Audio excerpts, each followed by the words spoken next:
అంటే మార్వాడి యూనివర్సిటీ పిల్లల విషయంలో చదువు ఒక్కటే అని కాన్సెప్ట్ కాకుండా స్పోర్ట్స్ పరంగా ఎంకరేజ్ చేస్తారు, మీరు క్లబ్స్ పరంగా ఎంకరేజ్ చేస్తారు, లేదంటే ఇటువంటి కల్చరల్ యాక్టివిటీస్ కానీ నేను ఏదో రీసెర్చ్ చేస్తాను అంటే ఏది తీసుకున్నా కూడా మిగతా యూనివర్సిటీస్తో కంపేర్ చేసుకున్నప్పుడు మార్వాడి యూనివర్సిటీ పిల్లల్ని పుష్ చేయడంలో ఎప్పుడూ నెంబర్ 1గా ఉంటుంది. బాలాజీ గారి విషయానికి వస్తే బాలాజీ గారు గత 20 ఏళ్ల నుంచి ఈ స్టూడెంట్ కౌన్సిలింగ్ రిలేటెడ్గా ఉన్నారు.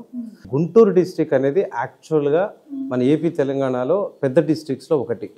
స్టూడెంట్స్ అక్కడ దాదాపుగా ఇంటర్మీడియట్ స్టూడెంట్స్ దాదాపుగా 40,000 ప్లస్ చదువుతారు అక్కడ ఒక్క ఆఫీస్ అయితే కాదు అని చెప్పేసి రెండో ఆఫీస్ ని ఆయనకి బాధ్యత ఇవ్వడం జరిగింది. సో ఈసారి బాలాజీ గారు ఆ తాడేపల్లి బ్రాంచ్, ఇది మనకి హైవేకి చాలా దగ్గరగా ఉంటుంది బ్రాంచ్ అనేది. గుంటూరు పిల్లలు ఎవరైతే ఉన్నారో వారి లొకేషన్ బట్టి ఏది దగ్గర అనుకుంటే ఆ లొకేషన్కి ఇంతకు ముందున్న ఆఫీస్కి వెళ్ళొచ్చు, లేదా ఈ తాడేపల్లి ఆఫీస్కి వెళ్ళొచ్చు.